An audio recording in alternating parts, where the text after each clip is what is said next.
मैं अमरदास पलांगी सीजी शिक्षा में आपका स्वागत करता हूं। हम देख रहे हैं कक्षा 12वीं रसायन विज्ञान का वैद्युत रसायन चैप्टर। ये आपका तीसरा चैप्टर है और इसमें से हम लोग बहुत सारे जो टॉपिक है वो क्या कर चुके हैं, क्लियर कर चुके हैं। आज हम और जो इस लेसन के अंतर्गत, इस चैप्टर के अंतर्गत जो टॉपिक है वो हम लोग देखने वाले हैं।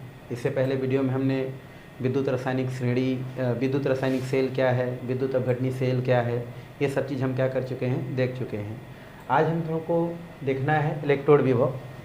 ये है इलेक्ट्रोड विभव। इलेक्ट्रोड विभव होता क्या है, तो ये देखा गया है यदि कोई धातु की छड़ है, धातु की छड़ है मतलब मान लिए जाए ये धातु की छड़ क्या है, जिंक है।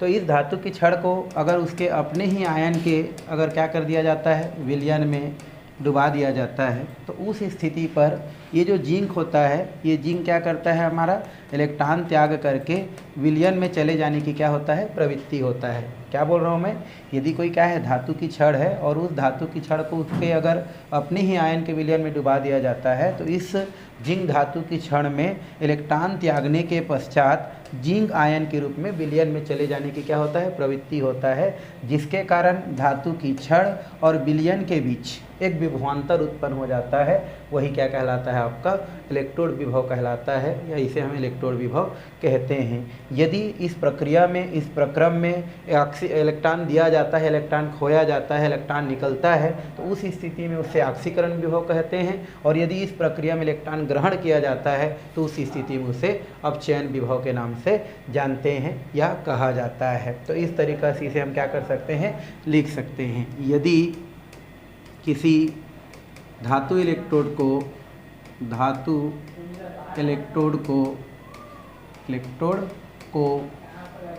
अपने ही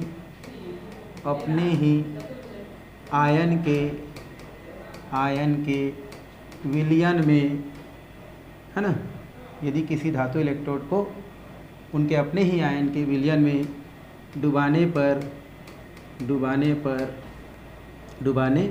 पर धातु छड़ द्वारा,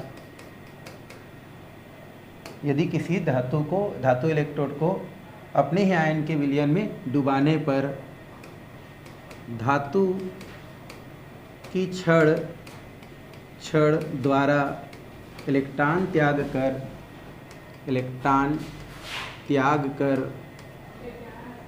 आयन के रूप में, आयन के रूप में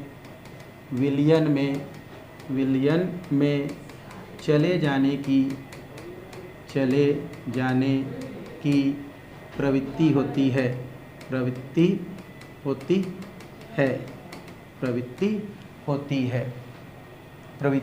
और इसमें लिख सकते हैं, जैसे अगर जिंक है तो ये क्या करता है, जैसे ही इसको हम लोग क्या करते हैं, डुबाते हैं, ये क्या करता है, हमारा इलेक्ट्रॉन क्या करता है, डोनेट करता है, और ये जो जिंक आयन बना है ये क्या हो जाता है, विलयन में क्या हो जाता है, चला जाता है। इस प्रकार की प्रवृत्ति होता है। इस कारण, है ना, ये हो गया हमारा क्या, इलेक्ट्रोड विभव। तो इलेक्ट्रोड विभव में मैं क्या बोला अभी, यदि किसी धातु की छड़ को उसके अपने ही आयन के विलयन में क्या की जाती है, डुबाई जाती है, तो धातु द्वारा इलेक्ट्रॉन त्याग करके विलयन में जाने की क्या होती है, प्रवृत्ति होती है, जिसके कारण या इस प्रकार लिख सकते हैं, इस कारण, है ना, जाने की प्रवृत्ति होती है, जिसके कारण धातु और हमारा क्या होता है, जो विलयन होती है उसके मध्य विभवांतर उत्पन्न हो जाती है, और वही क्या कहलाती है, आपकी इलेक्ट्रोड विभव कहलाती है। तो जाने की प्रवृत्ति होती है, जिसके कारण धातु की छड़ और, है ना, विलयन के मध्य विभवांतर उत्पन्न हो जाती है, विभवांतर उत्पन्न हो जाती है। तो इन्हीं विभवांतरों के अंतर को इलेक्ट्रोड विभव के नाम से जानी जाती है। तो विभवांतर उत्पन्न हो जाती है, इस विभव में अंतर को ही इलेक्ट्रोड विभव के नाम से जानी जाती है ना। विभवांतर उत्पन्न हो जाती है, इस विभवांतर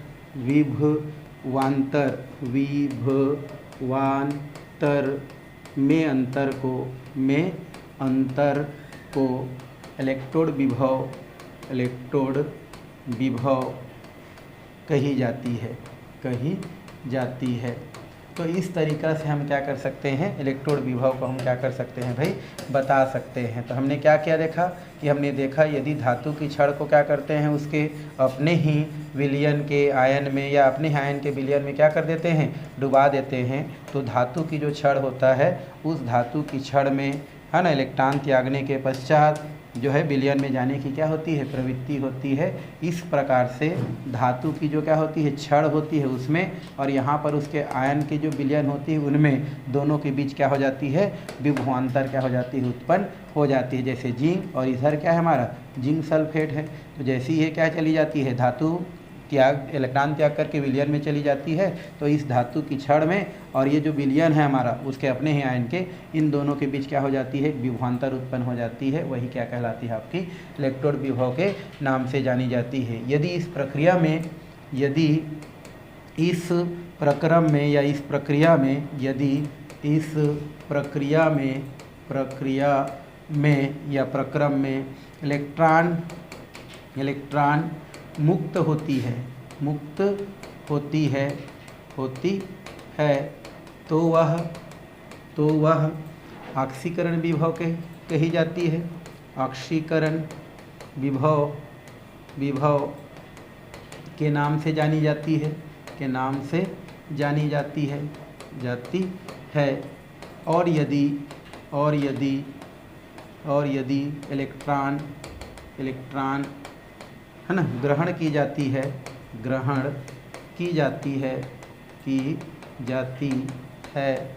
तो वह आपका जो है अपचयन विभव के नाम से जानी जाती है। अपचयन विभव कही जाती है। तो इस तरीक़ा से इलेक्ट्रोड विभव को क्या की जा सकती है भाई, समझाई जा सकती है। तो ऐसे आप क्या कर सकते हैं, समझ भी सकते हैं। क्या करना है, सिर्फ आपको क्या करना है, यहाँ ये बोलना है कि यदि किसी धातु इलेक्ट्रोड को अगर उसके अपने ही आयन के विलयन में क्या की जाती है, डुबाई जाती है, तो धातु इलेक्ट्रोड के और उस विलयन के बीच क्या हो जाती है, विभव उत्पन्न हो जाती है, विभवांतर उत्पन्न हो जाती है।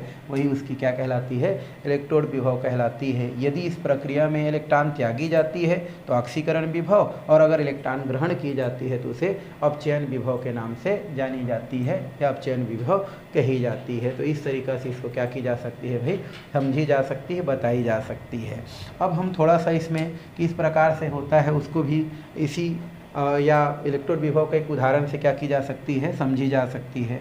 जैसे यहाँ पर ये जो है जिंक के बारे में दिया गया है ना, तो हम लोग देखते हैं अगर एक हमारा क्या है, हमारा ये पात्र है और इस पात्र में हम क्या करते हैं, जिंक सल्फेट का क्या ले लेते हैं, सलूशन ले लेते हैं, और जिंक सल्फेट के सलूशन में फिर एक हम जिंक की छड़ क्या कर देते हैं, डुबा देते हैं। भाई ये हो गया हमारा जिंक की छड़, जिसमें आपको देख रहे हैं कि जिंक की छड़ अपने ही आयन के किस में डूबा हुआ है, विलयन में डूबा है। तो उस स्थिति में क्या करता है, ये जो जिंक होता है, ये जिंक क्या करता है, इलेक्ट्रॉन क्या करता है हमारा, डोनेट करता है और क्या बनाता है हमारा, इस प्रकार से जिंक आयन बनाता है। और ये जो जिंक आयन बनता है, यहाँ से जो जिंक आयन बनता है, वह जिंक आयन फिर क्या होता है, जिंक की छड़ को छोड़ के कहाँ चला जाता है आपका, वो चला जाता है विलयन में चला जाता है, और इलेक्ट्रॉन को कहाँ छोड़ जाता है, ये छड़ में छोड़ जाता है, जिसके वजह से जो छड़ होता है वो कौन सा चार्ज को प्रदर्शित करता है, हमारा माइनस चार्ज को प्रदर्शित करता है। और चूंकि ये जो धन आयन होता है वो विलयन में चला जाता है, अर्थात ये धन आयन को प्रदर्शित करता है। तो इस प्रकार से छड़ कैसा है हमारा,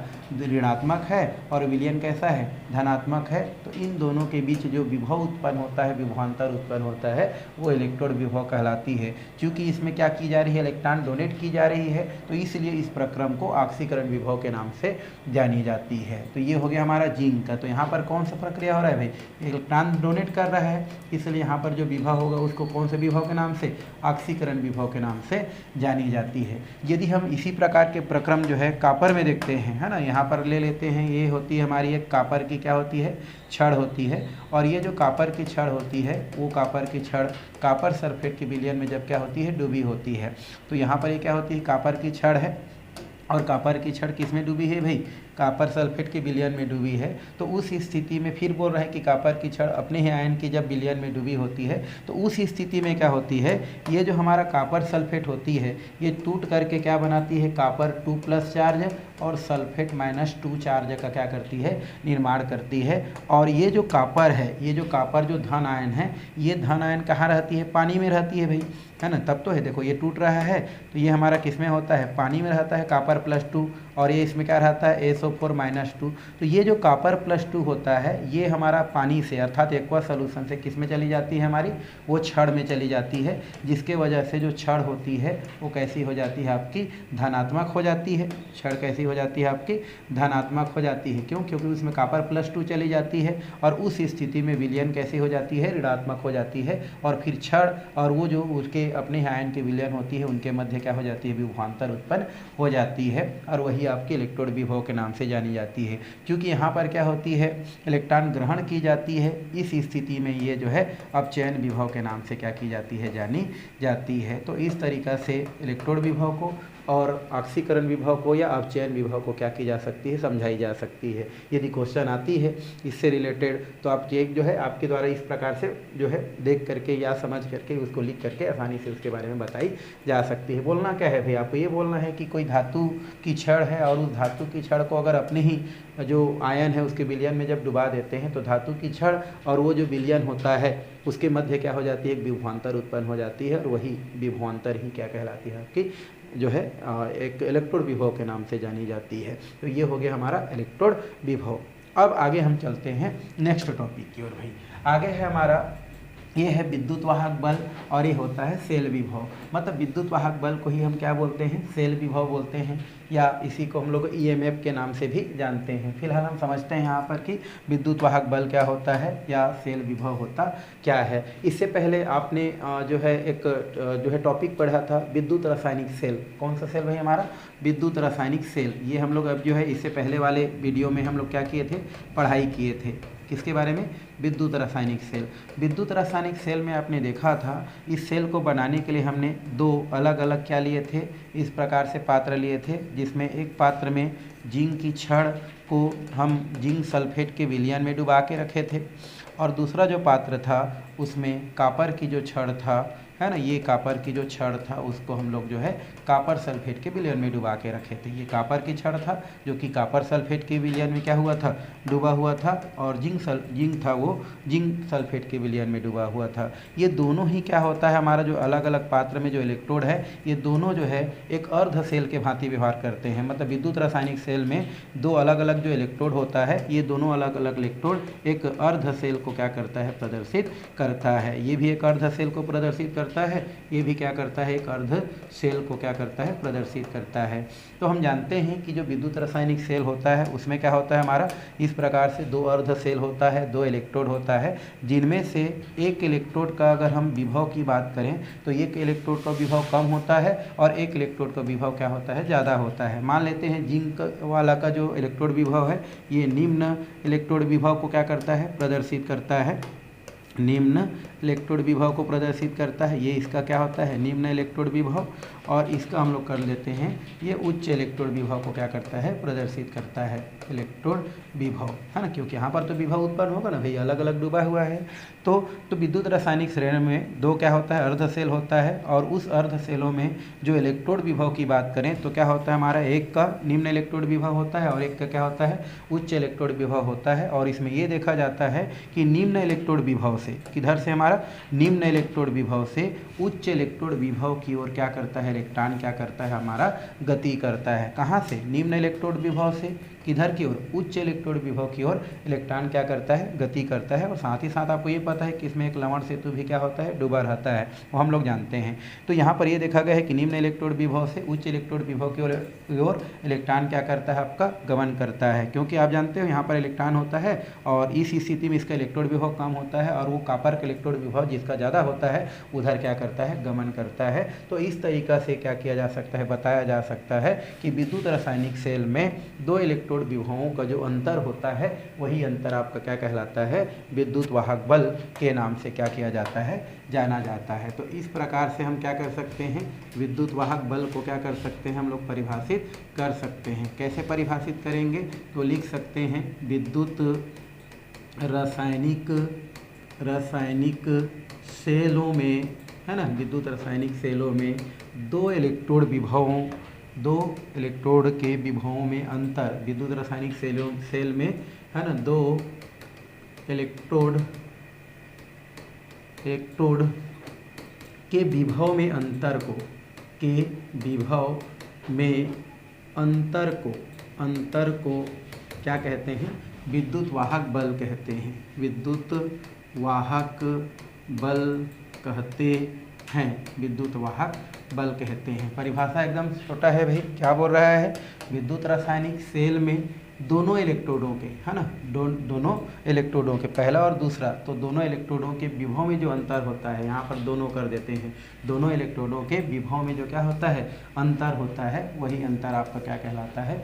विद्युत वाहक बल कहलाता है। तो ये भी एक छोटा सा क्या बनता है? क्वेश्चन बनता है, जो इसके बेसिस पर क्या किया जा सकता है? समझाया जा सकता है कि विद्युत रासायनिक सेल में दोनों इलेक्ट्रोडों के, है ना, ये जो दोनों इलेक्ट्रोड है, इन दोनों इलेक्ट्रोडों के विभवों में जो अंतर होता है, वही अंतर आपका क्या कहलाता है? विद्युत वाहक बल कहलाता है। इस विद्युत वाहक बल को ईएमएफ के नाम से भी जाना जाता है, इलेक्ट्रोमोटिव फोर्स के भी नाम से जाना जाता है। तो इसको दर्शाने के लिए ईएमएफ का भी क्या किया जाता है? उपयोग किया जाता है। ई का होता है इलेक्ट्रो, है ना, उसके बाद ओ एम का होता है मोटी, और एक का होता है फोर्स। तो ये एमएफ के नाम से जाना जाता है। और इनका जो मान होता है, ये जो मान होता है, हम ये बोल सकते हैं ई कैथोड और माइनस ई एनोड पर क्या करता है? निर्भर करता है, या इसके बराबर होता है। दो इलेक्ट्रोड विभवों के अंतर, देखो एक एनोड है और एक क्या है? कैथोड है, क्योंकि इसमें हमारा जो कॉपर होता है वो कैथोड के जैसा व्यवहार करता है, और ये जो जिंक होता है वो एनोड के जैसा व्यवहार करता है। तो इन दोनों इलेक्ट्रोडों में जो अंतर होता है, वही आपका क्या कहलाता है? ईएमएफ या विद्युत वाहक बल कहलाता है। तो इस तरीक़ा से विद्युत वाहक बल को क्या किया जा सकता है? समझाया जा सकता है। क्वेश्चन आता है भाई छोटा से, विद्युत वाहक बल किसे कहते हैं? तो कैसे बोलेंगे?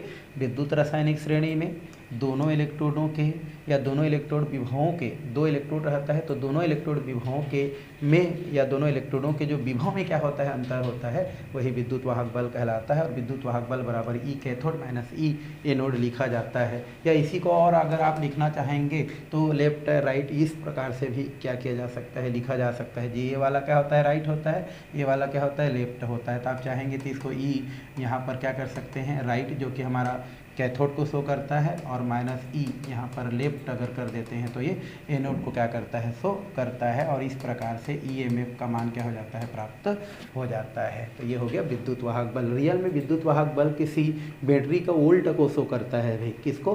वोल्ट को ही शो करता है। हर बैटरी देखना, चाहे मोबाइल का बैटरी लो, चाहे कई बैटरी, उसमें वोल्ट लिखा रहता है, 1.5 वोल्ट, 1.6 वोल्ट। तो रियल में विद्युत वाहक बल जो होता है वो बैटरी का क्या होता है? वोल्ट को प्रदर्शित करता है। तो ये तो हो गया विद्युत वाहक बल। इससे रिलेटेड किस प्रकार से विद्युत वाहक बल निकाला जाता है, एक क्वेश्चन क्या करते हैं हम लोग देखते हैं भाई। ये क्वेश्चन दिया है विद्युत वाहक बल से रिलेटेड, जैसे दिया है निम्न अभिक्रियाओं में, निम्न अभिक्रियाओं वाले सेल के ईएमएफ की गणना कीजिए, ऐसा आपको क्वेश्चन दिया गया है। आपको बोल रहा है ईएमएफ की गणना करना है, विद्युत वाहक बल की गणना करना है, जिसमें एक अभिक्रिया दिया है Zn और ये दिया है 2Ag, और ये दोनों आपस में क्रिया करके क्या बनाता है? Zn2 प्लस, और एक बनाता है 2Ag। उनका मतलब ये है कि वहाँ पर जो Zn दिया गया है ये अभी सॉलिड फॉर्म में है। सॉलिड फॉर्म में है मतलब वो छड़ जो है डूबा हुआ है किसमें? जिंक सल्फेट के विलयन में। और एक हमारा क्या है? Ag है, और इसमें जो है प्लस चार्ज है, मतलब ये पानी में है। अब हम क्या करते हैं, कहने का मतलब ये ऐसा है, ये हमारा क्या है? जिंक सल्फेट का क्या है? हमारा ये सॉल्यूशन है, जिसमें जिंक क्या हुआ है? हमारा छड़ डूबा हुआ है, ये हो गया। और एक हमारा क्या है? सिल्वर का छड़ है Ag, और यहाँ पर क्या है? ये सिल्वर नाइट्रेट के सॉल्यूशन में क्या हुआ है? डूबा हुआ है। जब ये आपस में क्या करता है? यहाँ पर ये क्रिया करके ये बन रहा है, मतलब Zn क्या बन रहा है? 2 प्लस एक्वा हो गया, एक्वा मतलब जली विलयन को बोलते हैं, और 2Ag ये सॉलिड बन रहा है। इसका मतलब ये है कि ये जो जिंक है वो अपना इलेक्ट्रॉन क्या कर रहा है भाई? त्याग रहा है। इलेक्ट्रॉन क्या कर रहा है? इस प्रकार से त्याग दे रहा है, और त्यागने के पश्चात ये जो जिंक है ये जिंक आयन किस में चला जा रहा है, विलयन में चला जा रहा है, और जो इलेक्ट्रॉन क्या कर रहा है, जो त्याग रहा है उसको क्षण में क्या कर दे रहा है, छोड़ दे रहा है। तो यहाँ पर इसलिए जो है जिंक किस में बदल रहा है, Zn2 में बदल रहा है। क्यों? क्योंकि यहाँ पर इलेक्ट्रॉन त्याग रहा है, इसलिए Zn से क्या हो गया, Zn2। यहाँ पर क्या होता है, जो सिल्वर आयन होता है वो यहाँ पर Ag+ के रूप में पाया जाता है, बट जैसे ही इलेक्ट्रॉन क्या करता है, इसके द्वारा त्यागा गया इलेक्ट्रॉन को जब एक्सेप्ट करता है तो Ag में क्या हो जाता है, परिवर्तित हो जाता है। तो इस तरीक़ा से इस समीकरण का मतलब यही होता है कि यहाँ पर जिंक इलेक्ट्रॉन त्याग रहा है और Ag इलेक्ट्रॉन को क्या कर रहा है, ग्रहण कर रहा है। तो इस तरीक़ा से इसको क्या किया जा सकता है, इस समीकरण को समझाया जा सकता है। अब यहाँ पर क्या बोल रहा है, उसके बाद यहाँ पर जो है मान दिया गया है। क्या मान दिया गया है, यहाँ पर Zn जो प्लस था, ये पहले Zn सॉलिड था जो प्लस बन रहा है, और ये हमारा Ag2+ था वो क्या बन रहा है, Ag बन रहा है। तो उसका मान यहाँ पर क्या किया गया है, दिया गया है। यहाँ पर ये जो इसका जो मान है वो कितना दिया है हमारा, -0.76 दिया है, और इसका जो मान दिया है वो कितना दिया है, 0. क्या दिया है हमारा, 80 दिया है। तो इनमें आपको ये जो मान है उसको जो हम लोग अभी एक क्या देखे हैं, जो EMF में जो समीकरण देखे हैं उसमें आपको क्या करना है, फिट करना है। EMF बराबर क्या होता है भाई, ये होता है E कैथोड, ये होता है E कैथोड माइनस क्या होता है, E आपका होता है एनोड। अब आपको देखना है कि इन दोनों में, इसमें जिंक वाला में और सिल्वर वाला में कौन जो है एनोड के भांति व्यवहार कर रहा है और कौन कैथोड के भांति व्यवहार कर रहा है। तो आप देख रहे हैं कि यहाँ पर ये इलेक्ट्रॉन को क्या कर रहा है, एक्सेप्ट कर रहा है, तो उस स्थिति में वो कैथोड के भांति व्यवहार कर रहा है, और ये जो है इलेक्ट्रॉन डोनेट कर रहा है। ये देखो यहाँ से यहाँ क्या कर रहा है, इलेक्ट्रॉन डोनेट कर रहा है, और यहाँ से यहाँ क्या कर रहा है, एक्सेप्ट कर रहा है। तो जहाँ ग्रहण किया जाता है वो कैथोड की स्थिति को शो करता है, जहाँ पर इलेक्ट्रॉन डोनेट किया जाता है वो एनोड की स्थिति को शो करता है। तो जिंक इलेक्ट्रॉन क्या कर रहा है, डोनेट कर रहा है, इसलिए वो एनोड को प्रदर्शित कर रहा है। सिल्वर क्या कर रहा है, इलेक्ट्रॉन एक्सेप्ट कर रहा है, मतलब कैथोड को ले रहा है। अब यहाँ पर मान क्या है उसको यहाँ पर रख दिया जाता है। तो क्या क्या मान है उसको हम लोग क्या करते हैं, थोड़ा सा रखते हैं, देखते हैं। तो यहाँ पर ये कौन सा मान है भाई हमारा, ये जो मान दिया गया है वो कैथोड के लिए दिया गया है, मतलब Ag के लिए दिया है। तो यहाँ पर हम क्या कर देते हैं, अगर यहाँ पर मान लिखते हैं, ये कितना हो जाता है, 0. कितना हो जाता है आपका, ये हो जाता है 80, और यहाँ पर क्या हो जाता है माइनस। और चूंकि हमारा जो क्या है एनोड में कौन दिया है, हमारा जिंक को दिया गया है, जो कि मान पहले से माइनस है, तो इसलिए कोष्टक में रख देते हैं। तो ये क्या हो जाता है, -0. क्या हो जाता है, 76 हो जाता है। अब जानते हैं कि माइनस माइनस क्या हो जाता है, प्लस हो जाता है। तो ये हो जाता है 0.80, और ये हो जाता है हमारा माइनस माइनस प्लस, और ये हो जाता है 0. क्या हो जाता है, 76 हो जाता है। और अगर इसका मान को अगर क्या कर दिया जाता है, अब जोड़ दिया जाता है, तो कितना मान होता है भाई हमारा, ये हो जाता है 6 का कितना हो जाता है, 6 हो गया, और 6 का 6 हो गया, और 7 और 8 को जोड़ते हैं तो 7 8 कितना होता है, 15 हो जाता है। तो ये हमारा 15 आता है। चूँकि दशमलव जो होता है ये दशमलव कितना के बाद होता है हमारा, 2 के बाद है, तो 0.2 के बाद क्या कर दिया जाता है, लगा दिया जाता है। तो मान कितना मिला है हमारा, मिला है हमारा 15, और ये कितना है, मिला है 6। तो यहाँ पर हम क्या करते हैं, पॉइंट लगा देते हैं, तो अंततः हमारा जो EMF होता है वो 1.56 वोल्ट के करीब क्या हो जाता है, मान प्राप्त हो जाता है। तो इस तरीक़ा से किसी का EMF क्या किया जाता है, निकाला जाता है। तो ये हो गया भाई हमारा विद्युत वाहक बल से रिलेटेड कुछ क्या हो गया, बातें। अब हम जो है आगे और छोटे छोटे पॉइंट हैं, उन पॉइंटों को क्या करते जाते हैं, समझते जाते हैं, जो कि आपके लिए परीक्षक के दृष्टिकोण से बहुत ही क्या है, महत्वपूर्ण है। तो चलते हैं भाई नेक्स्ट टॉपिक की ओर, है ना। चलिए ओके, आगे है हमारा मानक इलेक्ट्रोड विभव। मानक इलेक्ट्रोड विभव, मानक इलेक्ट्रोड विभव, देखो इलेक्ट्रोड विभव के सामने क्या लगा दिए हैं, मानक लगा दिए हैं, और कुछ नहीं है, वही है इलेक्ट्रोड विभव, है ना। बट वर्ड क्या हो गया है, थोड़ा सा चेंज हो गया है। पहले इलेक्ट्रोड विभव पढ़े थे, अब क्या पढ़ रहे हैं, मानक इलेक्ट्रोड विभव। जब भी केमिस्ट्री में मानक इलेक्ट्रोड या मानक वर्ड यूज़ होता है ना, तो मानक वर्ड का मतलब होता है, जैसे हम इससे पहले क्या पढ़े थे, अभी इलेक्ट्रोड विभव में हमने ये पढ़ा था कि कोई धातु की छड़ है, और उस धातु की छड़ को अपने ही जो क्या होता है, आयन के विलयन में क्या कर दिया जाता है, डुबा दिया जाता है। तो धातु की छड़ और वो विलयन होता है, उनके मध्य जो भी विभवांतर उत्पन्न होता है इलेक्ट्रोड विभव कहलाता है। अब इसी को आप क्या कर लो, मानक में ले लो, कि यदि धातु की छड़ को उसके अपने ही आयन के 1 मोल विलयन में, अब कितना बोल दे रहे हैं हम लोग, 1 मोल विलयन में, है ना, 1 मोल विलयन में, और 200 298 केल्विन ताप पर उसको जब क्या किया जाता है, डुबाया जाता है, तो धातु की जो छड़ होता है उसमें और हमारा जो क्या होता है, जो विलयन होता है उनमें जो विभवांतर उत्पन्न होता है वो क्या कहलाता है, हमारा मानक इलेक्ट्रोड विभव कहलाता है। मतलब हर चीज़ क्या होता है, मानक अवस्था में होता है। छड़ डुबा रहे हैं, इस विलयन का मान कितना होता है, 1 मोल होता है। कितना ताप पर डुबा रहे हैं उसको, 298 केल्विन ताप पर डुबा रहे हैं। वायुमंडलीय दाब कितना होता है हमारा, तो 1 वायुमंडलीय दाब होता है। तो जब सब चीज़ को क्या कर लेते हैं, मान लेते हैं, तो वही इलेक्ट्रोड विभव क्या कहलाता है, मानक इलेक्ट्रोड विभव के नाम से क्या किया जाता है, जाना जाता है। मतलब हम ये बोल सकते हैं कि 1 वायुमंडलीय दाब पर 298 केल्विन ताप पर किसी धातु इलेक्ट्रोड को अपने ही आयन के 1 मोल विलयन में जब क्या किया जाता है, डुबाया जाता है, तो धातु की छड़ और जो हमारा क्या होता है, विलयन होता है, उन दोनों के मध्य जो विभव उत्पन्न होता है वही क्या कहलाता है, हमारा मानक इलेक्ट्रोड विभव के नाम से जाना जाता है। तो उसको यहाँ पर परिभाषा के तौर पर क्या किया जा सकता है भाई, लिखा जा सकता है। तो चलिए थोड़ा सा परिभाषा लिखते हैं और आगे की ओर क्या करते हैं, बढ़ते हैं। तो 1 वायुमंडलीय दाब, एक है ना, 1 वायुमंडलीय दाब हम क्या पढ़ रहे हैं, मानक इलेक्ट्रोड विभव, मानक इलेक्ट्रोड विभव, ठीक है, मानक इलेक्ट्रोड विभव हमको क्या करना है, देखना है। तो चलिए लिख देते हैं। तो 1 ATM, 1 वायुमंडलीय दाब तथा 298 यहाँ पर लिख देते हैं थोड़ा सा हम लोग, है ना। तो 1 वायुमंडलीय दाब तथा 298 केल्विन ताप पर किसी धातु के छड़ को, छड़ मतलब इलेक्ट्रोड को ना, इलेक्ट्रोड धातु की छड़ को उसके अपने ही आयन के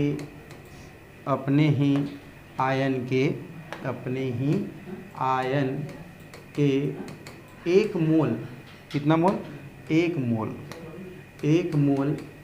मोल विलयन में डुबाने पर धातु इलेक्ट्रोड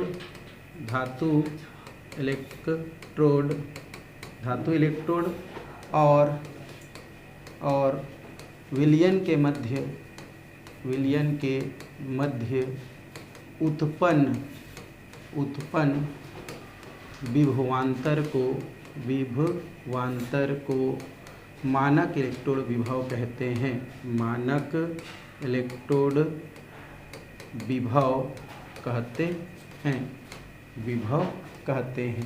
तो इस तरीक़ा से हम क्या कर सकते हैं, मानक इलेक्ट्रोड विभव को क्या कर सकते हैं भाई, समझा सकते हैं। क्या बोल रहा है, 1 ATM तथा 298 केल्विन ताप पर कोई धातु की क्या है, छड़ है, अर्थात इलेक्ट्रोड है, उसको अपने ही आयन के 1 मोल विलयन में अगर क्या कर देते हैं, डुबा देते हैं, तो धातु की जो छड़ होता है वो इलेक्ट्रॉन त्यागता है और इलेक्ट्रॉन त्यागने के पश्चात इलेक्ट्रॉन को धातु की छड़ में छोड़ देता है और आयन के रूप में वो विलयन में चला जाता है। इस प्रकार से जो धातु की छड़ होता है उसमें और विलयन होता है उसमें विभवांतर उत्पन्न हो जाता है और वही विभवांतर क्या कहलाता है, मानक इलेक्ट्रोड विभव कहलाता है। कहने का मतलब ये है कि यहाँ पर हम फिर से अगर जिंक धातु का उदाहरण लेके समझें तो यहाँ पर मान लो क्या करते हैं हम लोग, ये है हमारा जिंक सल्फेट का क्या है, सलूशन है, जिसकी सांद्रता कितना है हमारा, 1 मोल है, और इसमें क्या डुबा देते हैं भाई, उसको धातु की छड़ डुबा देते हैं। ये धातु की क्या है, छड़ है। टेम्परेचर कितना है, 298 केल्विन है और दाब कितना है, 1 ATM है। तो इस 1 ATM दाब पर और 298 केल्विन ताप पर अगर हम जिंक की छड़ को उसके अपने ही आयन के 1 मोल सॉल्यूशन में क्या करते हैं, डुबाते हैं, तो ये जो जिंक होता है, ये जिंक क्या करता है, हमारा इलेक्ट्रॉन क्या कर देता है, त्याग देता है, और इलेक्ट्रॉन त्यागने के पश्चात जिंक आयन के रूप में किस में चला जाता है, हमारा विलयन में चला जाता है, जिसके कारण विलयन में क्या हो जाता है, धनात्मकता हो जाता है, और इलेक्ट्रॉन किस में छूट जाता है, हमारा ये जो है छड़ में छूट जाता है। और इस प्रकार इन दोनों के मध्य क्या हो जाता है, विभवांतर उत्पन्न हो जाता है, विभव उत्पन्न हो जाता है, या विभव में अंतर उत्पन्न हो जाता है। यही क्या कहलाता है, मानक इलेक्ट्रोड विभव के नाम से जाना जाता है। तो ये तो हो गया मानक इलेक्ट्रोड विभव के बारे में। अब ये जो मानक इलेक्ट्रोड विभव होता है, अब इस मानक इलेक्ट्रोड विभव से अगर हम अन्य का विभव ज्ञात करना चाहें, किसी दूसरे इलेक्ट्रोड का विभव ज्ञात करना चाहें तो ऐसा पॉसिबल नहीं है ना। अब इसका तो मान पता चल गया, बट इसके सहायता से हम किसी दूसरा का विभव मापें ऐसा पॉसिबल नहीं है, संभव नहीं है। अतः इस समस्या को छुटकारा देने के लिए या इस समस्या से निदान पाने के लिए एक अलग से इलेक्ट्रोड विभव का मान या एक इलेक्ट्रोड विभव तैयार किया गया है, जिसे हम मानक हाइड्रोजन इलेक्ट्रोड विभव के नाम से जानते हैं या मानक हाइड्रोजन इलेक्ट्रोड विभव कहा जाता है। वो ऐसा इलेक्ट्रोड विभव होता है जिस इलेक्ट्रोड विभव का मान हमको पता रहता है और उनके द्वारा किसी दूसरे इलेक्ट्रोडों का विभव क्या किया जा सकता है, ज्ञात किया जा सकता है। तो आगे का हमारा जो टॉपिक है वो मानक हाइड्रोजन इलेक्ट्रोड विभव को जाता है, जिसकी सहायता से अन्य इलेक्ट्रोडों का विभव क्या किया जा सकता है, ज्ञात किया जा सकता है। तो आगे हम लोग देखते हैं कि कैसे किस प्रकार से मानक हाइड्रोजन इलेक्ट्रोड क्या किया जाता है, तैयार किया जाता है। तो उसके पास हम क्या करते हैं, चलते हैं। तो चलो फिर नेक्स्ट की ओर, है ना। चलिए, ये हो गया हमारा नेक्स्ट की ओर। तो हमारा टॉपिक क्या है भाई, मानक हाइड्रोजन इलेक्ट्रोड विभव। मानक हाइड्रोजन इलेक्ट्रोड विभव, है ना, ये इंपॉर्टेंट है भाई, क्वेश्चन की आपसे कर सकता है। मानक हाइड्रोजन इलेक्ट्रोड विभव, मानक हाइड्रोजन इलेक्ट्रोड विभव, ये बहुत ही महत्वपूर्ण है ना। इलेक्ट्रोड विभव, मानक हाइड्रोजन इलेक्ट्रोड विभव, ठीक है भाई, ओके। ये हो गया मानक हाइड्रोजन इलेक्ट्रोड विभव। थोड़ा सा राइटिंग को समझ जाएंगे भाई, हमारा बात को भी सुनते रहेंगे तो ज़्यादा अच्छा है, ठीक है। तो मानक हाइड्रोजन इलेक्ट्रोड विभव ये एक ऐसा इलेक्ट्रोड विभव होता है जिसकी सहायता से सामने वाले जो भी विलयन में डूबा हुआ इलेक्ट्रोड का विभव क्या किया जा सकता है, ज्ञात किया जा सकता है ना। तो इसको कैसे बनाते हैं, सबसे पहले हम इसी के बारे में क्या करते हैं, चर्चा करते हैं। इसमें क्या होता है कि एक प्लेटिनम की प्लेटिनीकृत क्या होता है, जो इलेक्ट्रोड होता है ना। इसमें बनाने के लिए हम लोग क्या करते हैं भाई, प्लेटिनम की जो प्लेटिनीकृत जो क्या होता है हमारा, जो प्लेटिनीकृत जो प्लेटिनम की जो क्या होता है, जो इलेक्ट्रोड होता है, इस इलेक्ट्रोड को हाइड्रोजन आयन के 1 मोल सांद्रता में क्या कर दिया जाता है, डुबा दिया जाता है। ये हमारा क्या होता है, हाइड्रोजन आयन की कितना मोल सांद्रता, 1 मोल सांद्रता। ये हाइड्रोजन आयन किसमें मिलता है, HCl में मिलता है भाई। किसमें मिलता है, HCl। तो कितना मोल, 1 मोल HCl में डूबा रहता है। तो इसमें हम लोग क्या लिख देते हैं, 1 मोल HCl। तो हम क्या बोल रहे हैं कि जो प्लेटिनम के या प्लेटिनीकृत जो प्लेटिनम होता है, उस प्लेटिनम का जो इलेक्ट्रोड होता है, वह इलेक्ट्रोड है ना, एक हमारा 1 मोल जो हाइड्रोजन आयन की जो क्या होती है, एक मोल हाइड्रोजन आयन की सांद्रता वाले जो विलयन होता है उसमें क्या कर दिया जाता है, डुबा दिया जाता है। ये क्या है हमारा प्लेटिनीकृत क्या है, प्लेटिनम है, जो प्लेटिनम द्वारा कोडिंग रहता है। और आगे ये जो है हमारा बाह्य वायर के माध्यम से प्लेटिनम के तार से क्या रहता है, आपका इस प्रकार से जुड़ा रहता है। और ये जो हमारा क्या होता है, जो प्लेटिनम का जो क्या होता है, जो इलेक्ट्रोड होता है, वह एक इस प्रकार से कांच की जो क्या होता है हमारा, जो नली होता है उससे क्या होता है, ये ढका रहता है भाई, है ना। इस प्रकार से क्या होता है, ये ढका रहता है। और इसके बाद जो है फिर इसमें क्या किया जाता है, एक 1 वायुमंडलीय दाब पर, कितना वायुमंडलीय दाब पर, 1 वायुमंडलीय दाब पर, इस प्रकार से छिद्र होता है यहाँ पर 1 atm दाब पर, 1 वायुमंडलीय दाब पर शुद्ध जो हाइड्रोजन गैस है वो क्या किया जाता है, आपका इस विलयन में क्या किया जाता है, आपका प्रवाहित किया जाता है। जैसे ही इस हाइड्रोजन को इस प्लेटिनम के जो क्या होता है हमारा जो इलेक्ट्रोड होता है उसमें जैसे ही क्या किया जाता है, प्रवाहित किया जाता है, वैसे ही प्लेटिनम का इलेक्ट्रोड उस हाइड्रोजन को क्या कर लेता है, अवशोषित कर लेता है। और अवशोषित करने से, है ना, पूरा भाग अवशोषित नहीं करता है बल्कि कुछ भाग को अवशोषित करता है, जिसके कारण हमारा हाइड्रोजन जो है यहाँ पर इलेक्ट्रॉन क्या करता है, त्याग देता है।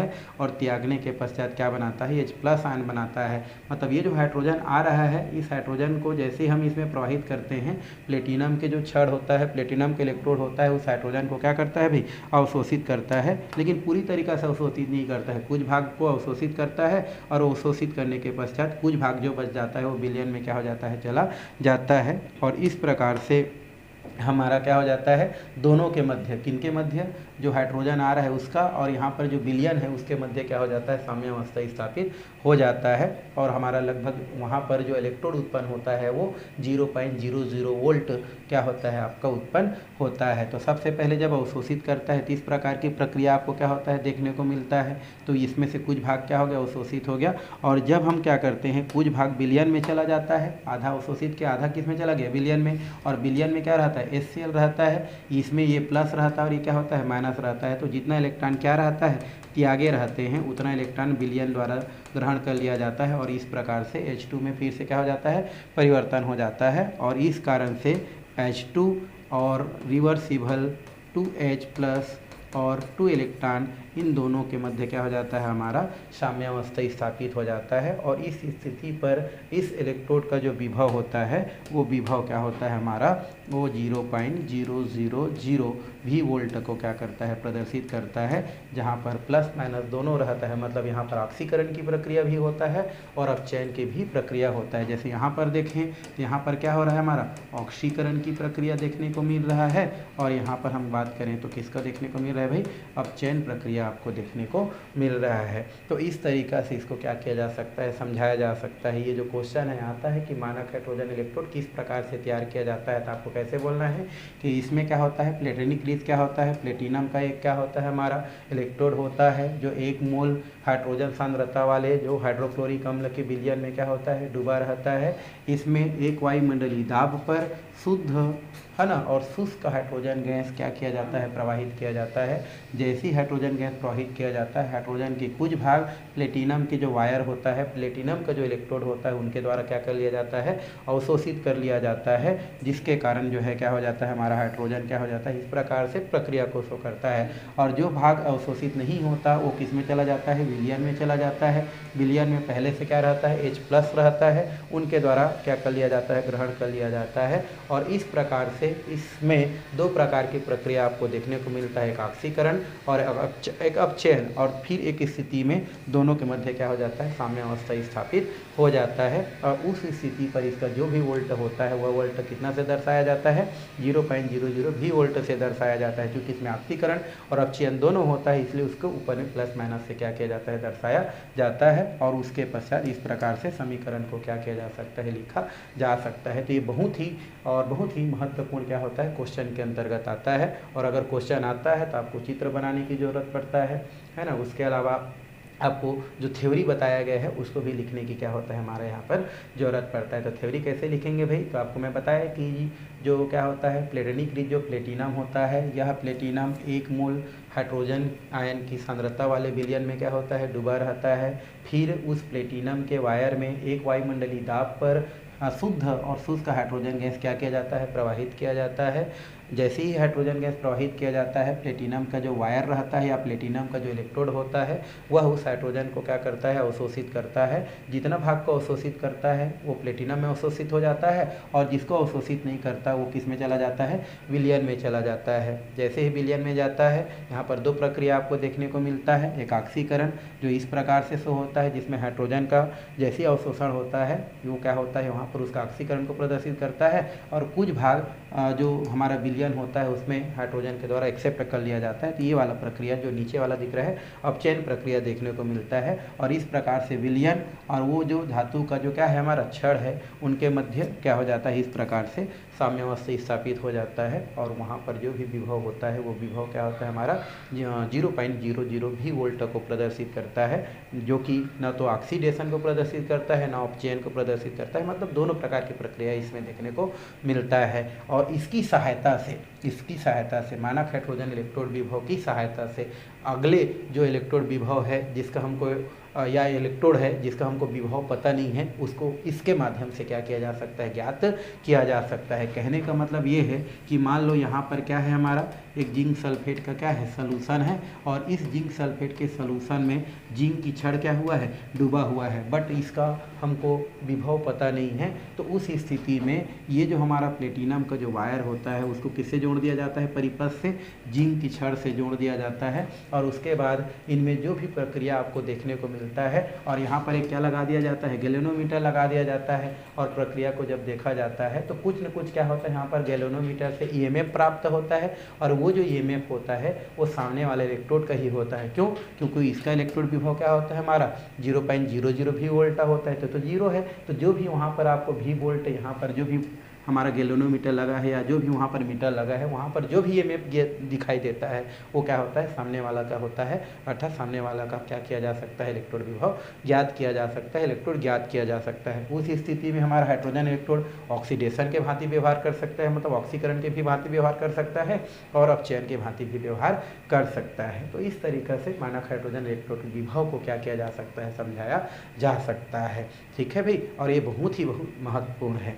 तो आज के लिए फ़िलहाल इतना ही किया जाता है। अगले जो हमारा वीडियो है उसमें हम जो है आने वाला जो टॉपिक है, जैसे विद्युत रासायनिक श्रेणी है, विद्युत रासायनिक श्रेणी की क्या विशेषता है, विद्युत रासायनिक श्रेणी के क्या अनुप्रयोग है, और आने वाले और भी बहुत सारे ऐसे टॉपिक है जो आपके परीक्षा के लिए बहुत ही क्या है, महत्वपूर्ण है, वो हम क्या करने वाले हैं, देखने वाले हैं। तो आज के लिए फ़िलहाल इतना ही करते हैं, बाकी लोग नेक्स्ट टाइम करते हैं भाई।